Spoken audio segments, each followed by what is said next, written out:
Habari zenu wasikilizaji, ndugu zangu wapendwa. Mimi ni Johnny Bosco. Mimi ni kwenye United States of Africa TV ama ni muungano wa nchi za Africa TV. Asubuhi ya leo ni Alhamisi, ni mwezi wa 6 tarehe 19 na mwaka 2025. Nimekuja hapa leo ili niwadokeze habari za motomoto kutoka upande wote wa dunia. So leo tunakuja kuona vitu ambavyo vinavyoendelea uko duniani. So maana yake ni kwamba mambo ni mubashara. So maana yake ni kwamba habari zinaeleza kuwa, acha tuanzie kwenye nchi ya Kenya. Kenya, wanajeshi wa Kenya polisi wa Kenya ama mkuu wa polisi wa Kenya nzima alishafanya mauaji, akamuua kijana mmoja ambaye alikuwa na miaka 31. Maana yake ni kwamba huyo kijana ni kijana ambaye baba yake alimulipia shule yote akamaliza university huko Kenya, na huyo baba alikuwa anafika kwenye wakati wa kuacha kufanya kazi kwa sababu yeye ni mzee, na akafanya lolote linalowezekana ili amsomeshe kijana wake. So badala ya kumaliza university, kijana huyo akajiajiri kwenye kutoa habari na alikuwa anaandika tu. Mara ya kwanza ambapo walituonyesha ya kwamba amekuwa ameandika namna ambavyo polisi inavyofanyia wa Kenya. So mapolisi ama watu ni wapelelezi wa kutoka kituo cha polisi Nairobi wakaenda kwako huko kijijini, kwamba wakamuuliza kama ni yeye ameandika, wakatafuta wakakosa, wakarudi, kwa sababu walituonyesha gari yao kabisa ilikuwa ni ya wapelelezi wa kutoka polisi Nairobi. Walikuwa watatu, wakatoka. Siku iliyofuata huyo kijana tena akafanya kuandika tena namna ambavyo polisi wa Kenya ni walarushwa, ni watu ambao wanaua watu hovyo. Tena polisi karudi huko kumkamata na ndo wakamleta Nairobi. Lakini mkuu wa polisi, kamishna mkuu, ndo yeye alitoa amri kwamba waende wakamkamate huo kijana, kuja hapa wakamupeleka Nairobi kwenye kituo cha polisi. Kumbe walikuwa walishamuua. Lakini kabla hawajamupeleka huko Nairobi, na tena walikuwa walishamjeruhi vibaya mno, walimupitisha kwenye kituo cha polisi huko kijijini kwamba wamuache pale. Ambaye alikuwa ni mkuu wa polisi huko akawaambia kwamba eti yeye hataki kumupokea kwa sababu walikuwa walishamjeruhi sana kwenye kichwa, sehemu zozote, yani alikuwa damu ilikuwa inatoka vibaya mno. So huyo mkuu wa kituo cha polisi huko kijijini akawaambia wamupeleke wenyewe ambao wanahitaji, lakini yeye hata mupokea. Wakaja naye mpaka Kenya Nairobi, kisha kumufikisha kwenye kituo cha Nairobi, ndo wakamuua, wakamupiga, walimufanyia vitu vibaya. Kichwa wakamuumiza kwenye kichwa, kwenye shingo wakamutia madoa. Kama walimunyonga hatujui, lakini habari ndo zinaeleza hivyo. So baadaye wananchi wakatambua kwamba kumbe huo kijana alishauawa. Basi bwana, ndo wakaanza maandamano pale Nairobi, na kwa kwanza maandamano ndo polisi wa Kenya tena akamupiga risasi mwananchi ambaye alikuwa hata kwenye maandamano hapana. Yeye alikuwa ni muuza, anauza vile vitu ambavyo vya kukinga yale manani polisi wakiwarushia vile vitu vya machozi vya kutoa machozi, eti yeye wao wakikinge kwenye macho na kwenye midomo. Basi bwana, huo jamaa wakati ambapo anamkamata na yeye akatia mikono juu, akaonyesha kwamba hana silaha yoyote mikononi mwake. Lakini polisi alimupiga risasi na kamuua bure. Basi bwana, baadaye ndo wananchi tena wanaendelea kuandamana kwa sababu polisi ya Kenya haieleweki. Yaani ukisema Kenya ni kama South Sudan, Kenya ni kama Uganda, Kenya ni kama Rwanda. Yaani hawajari maisha ya wananchi, wanajari tumbo zao, wanajari marafiki zao, yaani wanajari wao wenyewe. Hawajari mambo ya wananchi, hawajari chochote kuhusu wananchi yani. Unaona? Maana yake ni kwamba wao ni watawala wao wenyewe, hawataki kusaidia wananchi, hawataki kufanya chochote kuhusu wananchi. Wananchi ni kuuliwa tu kama mnyama, lakini na mnyama ambaye iko na mwenyewe hawezi kauliwa kama hivyo. Ndio hivyo bwana. Sasa wabunge wa Kenya wakasema kwa mambo hayo ya mauaji, lakini tunajua wabunge wote wa Kenya ni wa Ruto tu, kwa sababu ukienda kinyume na sheria, ukienda kinyume na Ruto ambavyo anavyohitaji, wewe wanakufukuza basi. Lakini ni kwa kusema tu, hawafanyi lolote. Wao tu wanataka kuonyesha wananchi kwamba wanawajali, kumbe hamna. Kwa sababu kitu chochote kinachofanyika Kenya ni Ruto tu. Na huyo kamisheni mkuu wa polisi ambaye alitoa amri ya kumuua kijana huyo, na yeye aliambiwa na Ruto wamuue kwa sababu alikuwa anaongelea serikali ya Kenya ambavyo inavyofanya vibaya kwa wananchi. Ndio maana sasa na mkuu kamishena wa polisi Kenya wamesema ajihuzuru, lakini anasema hata jihuzuru. Unaona? Wewe unaweza kusema ati haujihuzuru kama we ni mtu ambaye labda unamzidi nguvu rais. Lakini kwa sababu anajua alifanya hicho kitu kwa jina la Rais Ruto, ndio maana anajigamba kwamba ati hawezi akatoka madarakani, na kwa sababu aliua mtu lakini hataweza kujihuzuru. So ni watafanya investigation kivipi wakati ambapo, ama watafanya uchunguzi kivipi wakati ambapo ambaye alimuua kijana huyo na yeye ndo mkuu wa polisi Kenya? Hiyo haitawezekana na haitazaa chochote kile. Walidanganya amejitupa kwenye nyumba, alijiumiza kwenye kichwa mwenyewe. Imagine. Yani madaktari 5 wa Kenya, wazazi walitoa daktari wao, sijui na serikali, sijui na human rights, yani wote 5 walifanya uchunguzi kwamba kwa sababu polisi ilikuwa inasema eti yeye alijigonga kwenye nyumba na kafa. Lakini wachunguzi 5 madaktari kutoka sehemu zote walitangaza kwamba aliuliwa huyo kijana, hakujiua mwenyewe. So sikia sasa ujanja wa polisi la Kenya. Ni kama vile Rwanda wanavyopiga marisasi, wasema eti mtu anataka kwenda, anakimbia na watoroka, wakati ambapo wanamuvarisha minote iko kwenye mikono yake. Vile vitu wanafunga kwenye mikono ya watu. Eti polisi ya Rwanda nayo ndio inafanya hivi, na piga watu marisasi eti wakasingizia eti alitaka kutoroka ama kukimbia. Unaona? Hayo ni mama ambayo hayawezekani. Kenya ndo hivyo, Uganda ndo hivyo. Yani ndo system yao, hawajali wananchi wao tu ni kuwaua, ambaye wanahitaji kuwa wanaua. Basi ndo hivyo. Okay bwana.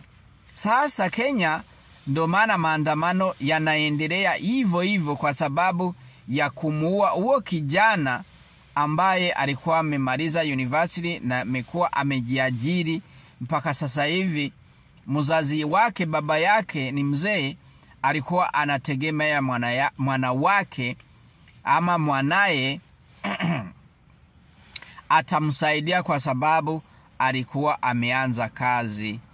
So na huyo kijana alikuwa ni muda ambaye alionyesha ambaye ni atakuwa mke wake, alienda kumuonyesha baba yake kwamba eti huyo ndo angekuwa mke wake. Lakini sasa alishauliwa. Sasa sikia namna ambavyo baba yake anavyojisikia sasa hivi, unaona.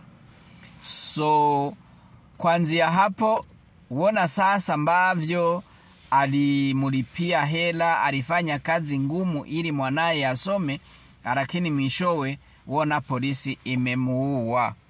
Na baba huyo yani machozi, yeye sijui kama itakuwaje. Labda wa majirani yake, nimesikia mtu ambaye anasema wao watajitia pamoja, watafikiria namna watamsaidia huyo baba, kwa sababu baba huyo ndio yeye mwenyewe anabaki. Unaona bwana, mambo ya ajabu. So ndo hivyo vya Kenya sasa. Kenya lakini kwenye upinzani wa Kenya warisha shiduka kabisa, warisha ita International Human Rights Watch, yani na watu wengine, ili waingilie Kenya, kwa sababu Kenya haikariki. Kenya yani ni maajabu. Kwa mfano, yani ni nchi ambayo uwezi ukajua kama leo utakuwa mzima, kesho utakuwaje. Unaona, unaamka mzima lakini haujui kama utamaliza siku yote nzima. Yani ni majanga. So ni mambo ambayo haya, kama ukiyasikia hata we mwenyewe unajisikia vibaya sana, kwa sababu maisha ya mtu hayafanani na kitu chochote kile, na hakuna ambaye anaweza kukurudishia maisha. Ambaye anakupoteza yani anakupoteza tu, huwezi kurudi. Unaona bwana, na mtu ambaye wangekuwa namtegemea, Mungu tu ndio anajua maisha ya mtu na siku ambaye mtu atafariki, lakini mtu mwingine anakuja tu anakupiga risasi na unakufa hapo hapo. Ndio vibaya vya watu bwana, watu wabaya na kibaya. Kwa hivyo ni rais mwenyewe Ruto Kasongo anafanya hivyo Kenya, kwa kupoteza wananchi, kwa kuwaua. Lakini kuna siku tu yote yataonekana, yote yatakuwa na mwisho. Wakenya wenzetu, pole sana, poleni kabisa. Tunajua wakati wa Gen Z mwaka uliopita 2024 namna ambavyo Ruto aliwamaliza, lakini Mungu yupo. Mjue kwamba Mungu yupo, anawajali, na kuna siku vyovyote vile vilivyotokea vitaisha tu basi. Okay?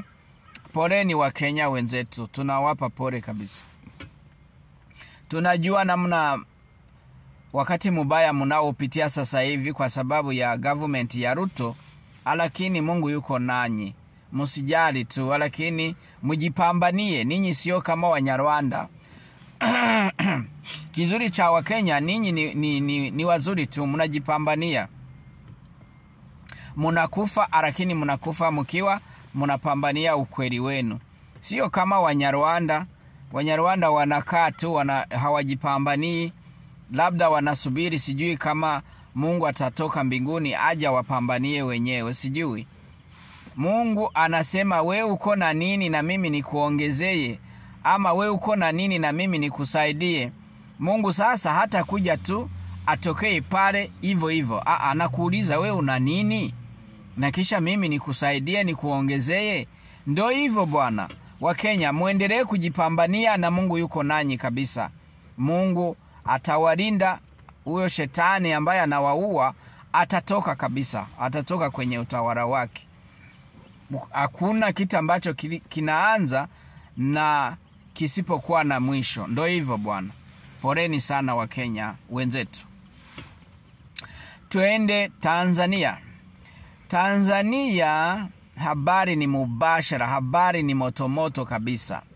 So Bishop Daktari Gwajima, baada ya kuuliza ya kwamba ni kwa nini wananchi wanatekwa, ni kwa nini wananchi wanauliwa bure, na watu ambao wanajiita eti ni watu ambao hawajulikani, wakati ambapo Gwajima alieleza kabisa kwenye press kwamba yeye anauliza kama mwananchi wa Tanzania. Haulize kwamba yeye ni CCM ama yeye ni bishop ama yeye ni NEC. No. auliza kama Mtanzania ambaye anaweza kuuliza. Sawa bwana, lakini badala ya hapo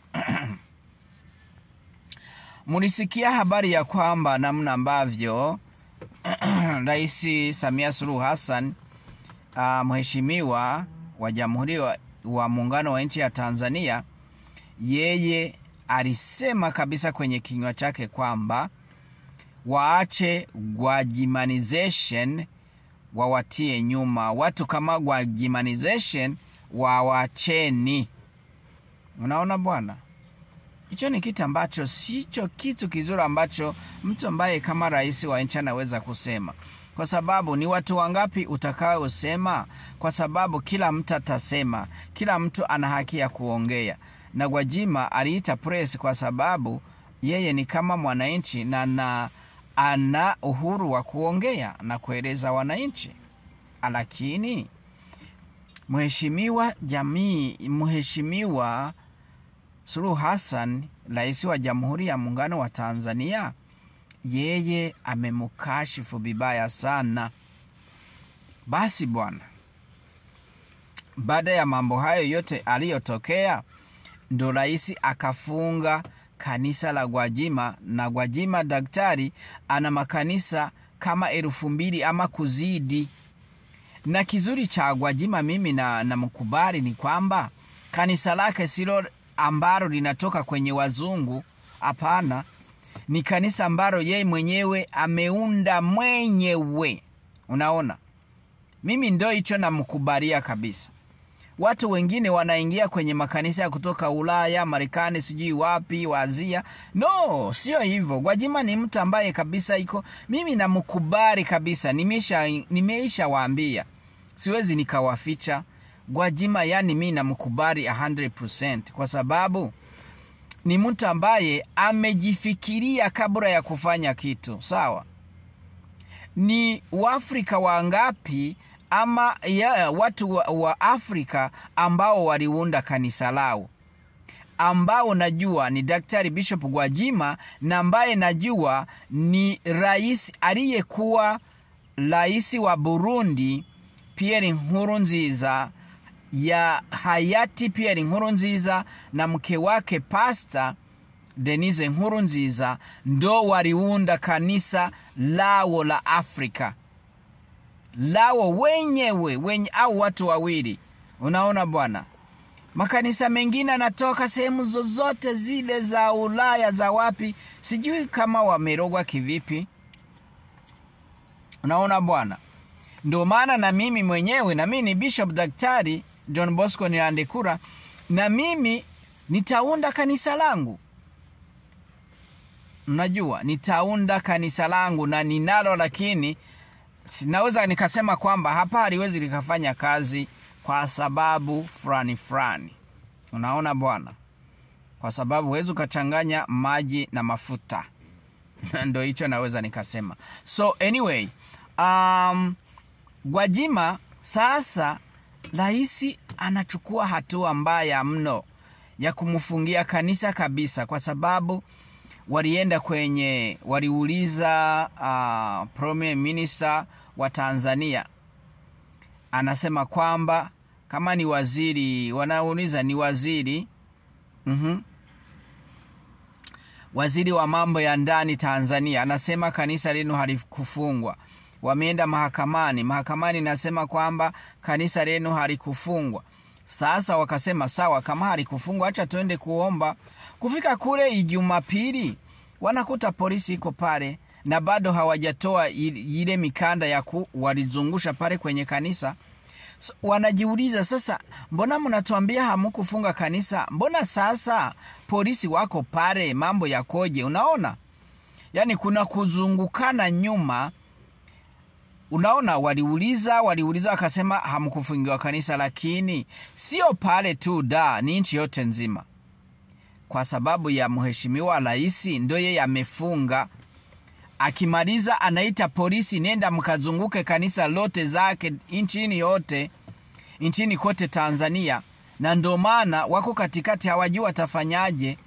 Haya mambo sasa, kama naanza kupambana na makanisa, huyu mama ni Muislamu anaanza kufunga makanisa ya Wakristo, itakuwa vita mbaya. Lakini kizuri Tanzania, Wakristo na Waislamu wanaheshimiana, na ndio maana unaona kwenye utawala wake wanabadilisha Mkristo Mtanzania, Mkristo Mtanzania, Mkristo Muislamu. Unaona hivi, mwanamke Muislamu, baadaye kutakuja Mkristo, tori watachagua Mkristo. Ndio hivyo walivyofanya, isipokuwa tu wanasema eti wanaheshimu eti serikali haina ubaguzi kwenye madini ama kwenye Ukristo kama wherever. Lakini naonekana kwamba huyu mama kweli aende kidogo kidogo, kama na washauri wa mshauri kabisa, wa mshauri, kwa sababu anafikisha pabaya CCM. Unaona, anaifikisha pabaya kwa sababu ya ubaguzi wa kidini. Ndo hivyo bwana, ndo hivyo. Sasa itakuja kuingiliwa Tanzania na international law kuhusu uhuru wa kuomba ama uhuru wa kuabudu. Kila mtu ana uhuru wake wa kuabudu kulingana na international law. Kila nchi imesaini hivyo. So kwa hivyo sasa tunamuomba, mimi nampenda yule mama. Unaona bwana, mimi namheshimu. Kupenda ni kitu kingine. Mimi namheshimu lakini na yeye ajiheshimu kabisa, awe mtu ambaye anaweza na mkubali, lakini ye mwenyewe ajikubali kwanza, asishauriwe vitu vibaya ambavyo vinaweza kumuangusha. Kwa sababu hivi kuna uchaguzi mwezi kama ni wa 9 kama ni wa 10 mwaka huyu wa urais. Sasa itakuwaje? Itakuwaje kabisa? Ngoja sasa siku zijazo tutaona. Dr. Bishop Gwajima akijichagua, akienda kutoa barua ya kwenda kufanya uchaguzi kama rais, na yeye achaguliwe kama rais, itakuwaje? Alishatoka CCM.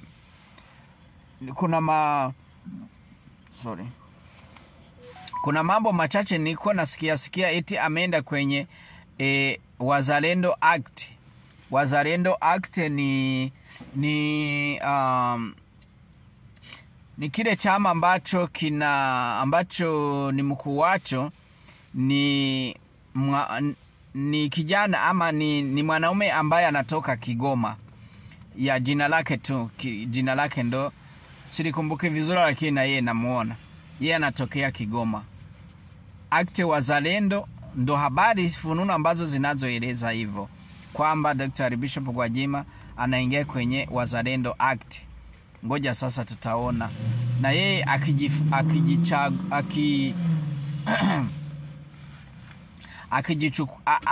atachukua form ya kwenda kuwa rais, na yeye ajichagulishe kuwa rais wa Tanzania.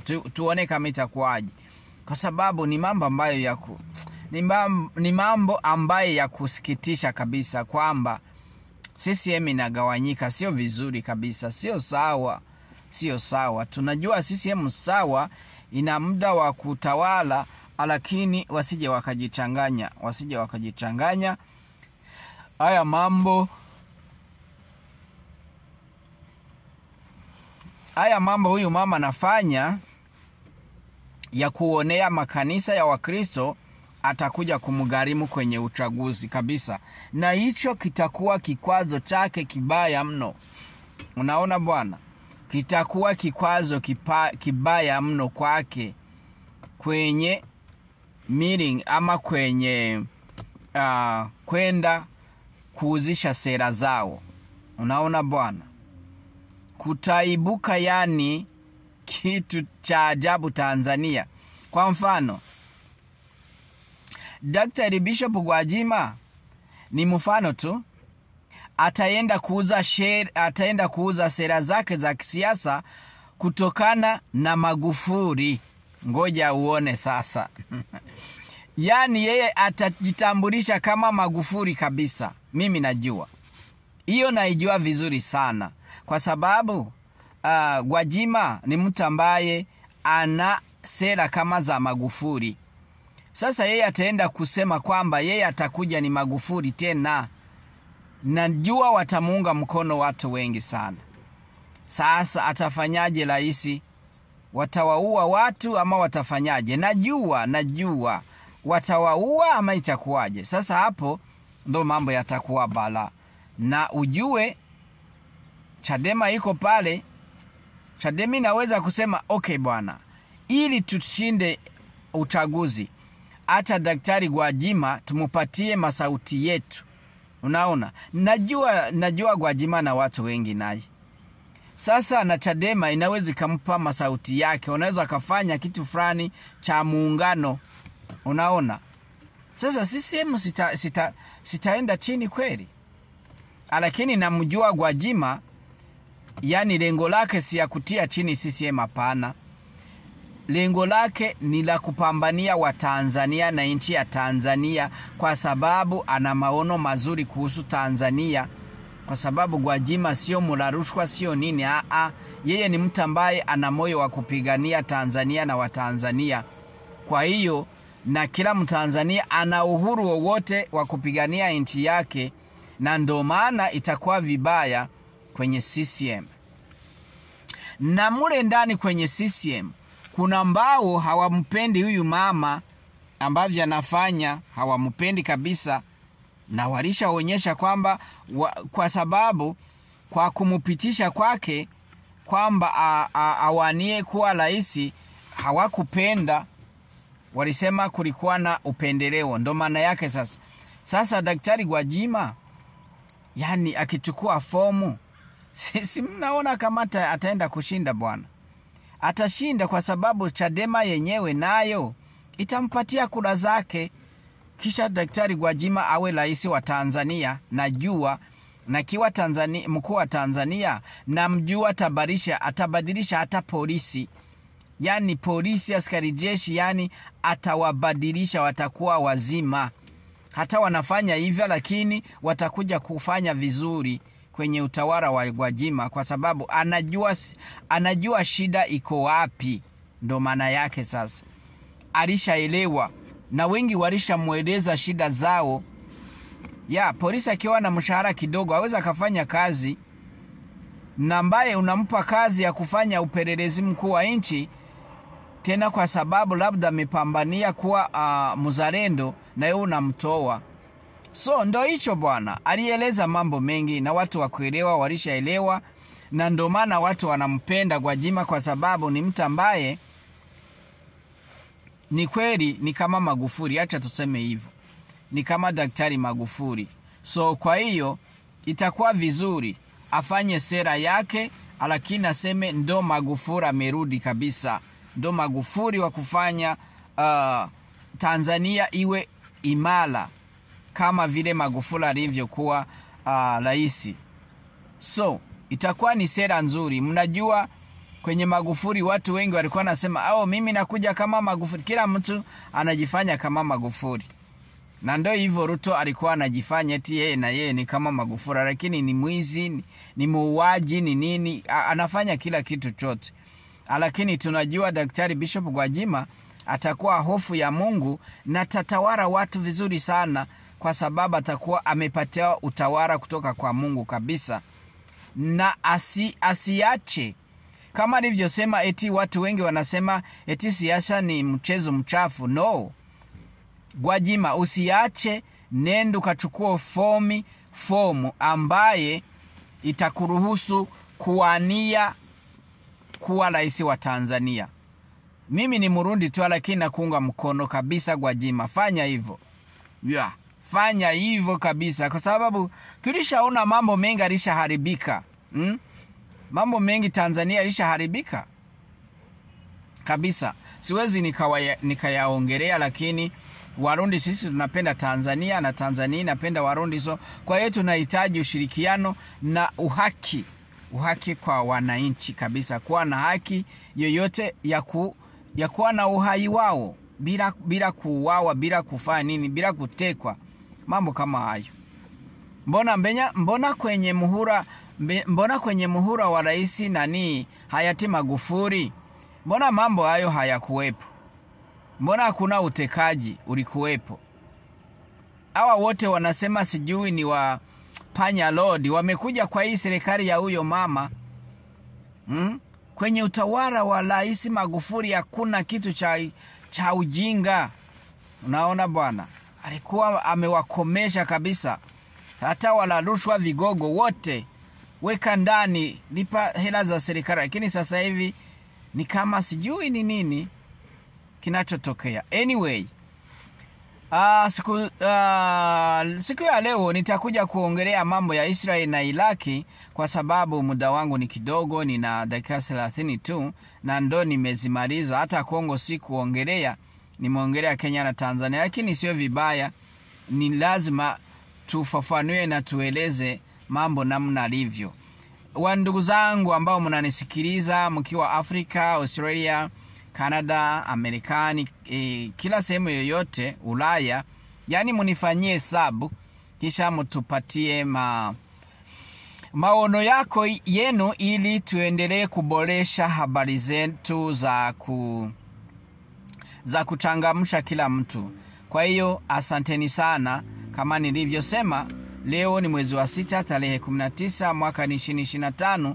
Hii ni United States of Africa TV au muungano wa nchi za Afrika TV. Asanteni sana wandugu zangu wapendwa, na wapenda sana. Bye bye.